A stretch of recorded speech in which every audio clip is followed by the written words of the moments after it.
Welcome to the HR Empowerment Podcast, where we will uncover strategies and new insights from HR professionals who discuss up-to-date regulations, best practices, and the most pressing topics like diversity and equity, leadership, dealing with difficult situations, and much more that affect your bottom line and business. Thanks for joining us. Hey, everybody. Welcome back. Wendy Sellers here, the HR lady, here with my co-host, JC. Aloha. Welcome to Friday.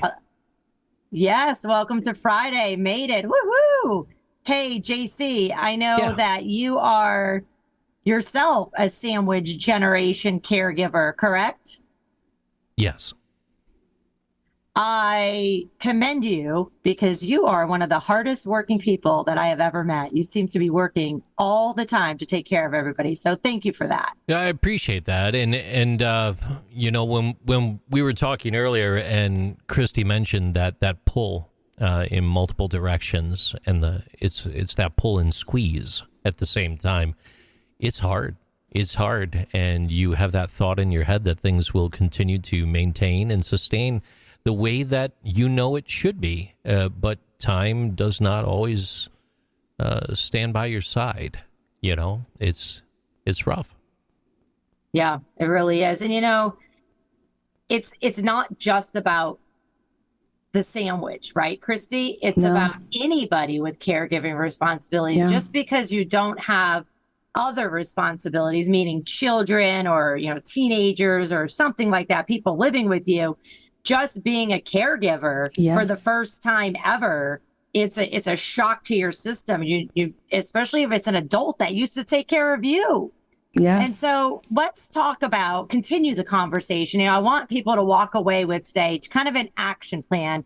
If you were going into a company today and they said, Christy, help me, what are the top 5 things that I can do as an HR department to help my employees that I believe are struggling with caregiving, and we want to do what we can to help them today. Well, maybe plan for it today and implement it tomorrow. Yeah, I think one of the first things is to really examine your culture. And are you family friendly? Are you there to support employees that have families? And so, you know, are you looking at ways that you can support them and provide education?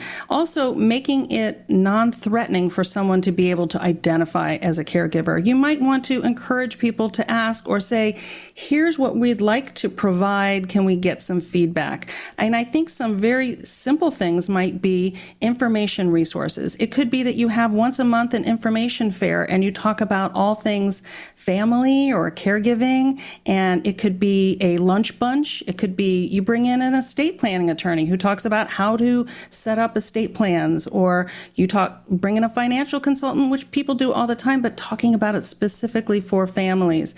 But then you could also bring in somebody to talk about self-care for caregivers. You could bring in somebody from your community who is an elder care specialist who could talk about things. So there's just making it accessible for people where they feel safe to find the information, and then we can get even more creative and we can support people by providing mental health care or coaching. It doesn't have to always be mental health care. Sometimes you just need a guide, someone who can help you through some difficult situations. And that's what's really important is finding those ways to support people with, I think, information. When I've done some work, what I've seen are the 2 things that really get people is a lack of knowledge, like I don't know what to do in this situation. And the other one is I don't know how to get the support I need. I feel like I'm all alone. So I developed a self-assessment that you can find for free on my website. And that's what it looks at. It looks at what is your information how do you feel about your information and your knowledge base, and how do you feel about your support? How do you feel like you're getting the support you need, the emotional support? And it's looking at those 2 things. And there's ways then you can shape how I go to shore up what I need. And let me tell you, that balance is going to change day to day. Some days you feel like you know it, and some days you feel like you don't. So it could be managing sibling relationships. And so talking with someone who can help you think about how to do that is really important. So I think there are a lot of things that can be done virtually, but really finding some local support is also really important for people who need day-to-day physical help with some things. Yeah, for our listeners, we will make sure that in the wording of this podcast, and then I'll share it on LinkedIn as well, we'll make sure Christy's website's on there so you can go there and do that a free assessment. Or her website is ChristyYates.com. And, you know, other things that I wanted to talk about why I was thinking while you were talking is, you know, listen, HR, you don't have to blow the bank. You just have to get flexible, right? You need to have some flexible schedules. We already talked about paid time off or even unpaid time off, but it's not held against them. You mentioned being family friendly. I also really, really want to focus on education, but hold that a second, because I did mention before, jokingly, but I was serious, that I have an insurance. I have long-term care insurance. And when I was the HR director, so I got it. And then I made sure we had all the buy-up options. It cost the employer absolutely nothing, but I could not get it unless the employer offered it. I couldn't get it on my own. I mean, you could, but you have to jump through hoops and then you give up because it's complicated.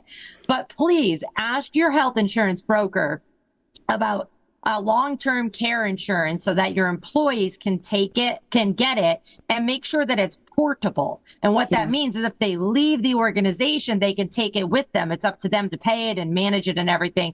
But, you know, that has given me so much relief personally, because I'm like, okay, I hope I never have to use that. But I bought all the buy-ups, so the value went up, and that it's not just about long-term care, but it was about assisted living or daycare and things like that for adults. Right. So think outside the box. It's super, super important. But then the last thing I wanted to say, and Christy, I think you were kind of getting there, but is why don't we just have like a fact sheet for caregivers? Here's a fact sheet with all the tools you can possibly get from our company, and then other tools that are in our area, then other tools that are provided by the state government, the federal government of wherever we're located. Here are the tools that you need to start. If you have children, if you have elderly, if you have, you know, an adult child that has special needs, so on and so forth. It's not that complicated to create that. It is time consuming and somebody has to make it look pretty and make sure it's accurate. But that just downloadable PDF or that piece of paper in their benefits package, it's like, woof, there was help here the whole time. I didn't even know that because I was too scared to ask because I thought I was going to get in trouble if I asked for time off.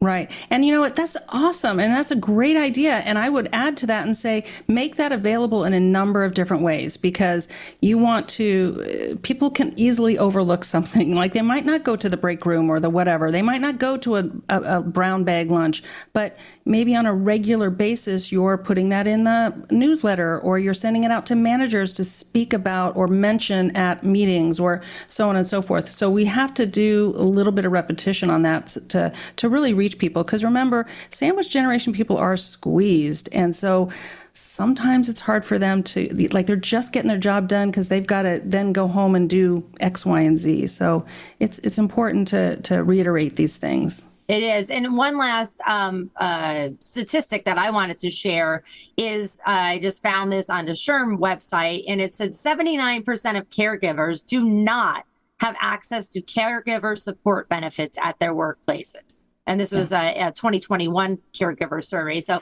hopefully it has improved since then, but probably not, because I'm thinking off the top of my head, many organizations, they're too small to have HR. They're too small to even have health insurance or enough people to want to pay for the health insurance. So the last thing that they're thinking about is caregiver support benefits. But you better start thinking about it, because if you think there's a attraction and retention issue now, wait until the workforce and their parents and their family members continue to age, and they want to work, but they just can't because they had no support. So do what you can now before you lose any of your employees. With that said, Christy, final words before we close up here?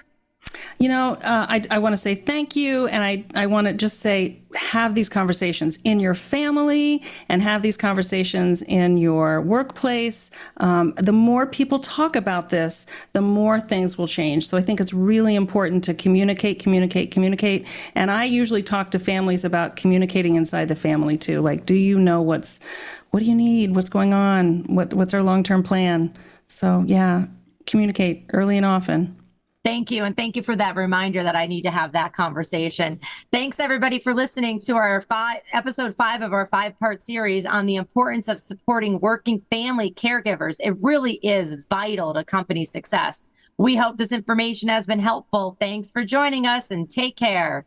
Thank you for joining the HR Empowerment Podcast, brought to you by Aurora Training Advantage. We hope you've gained new insight and strategies to navigate the HR profession. We look forward to you joining us again on the HR Empowerment Podcast.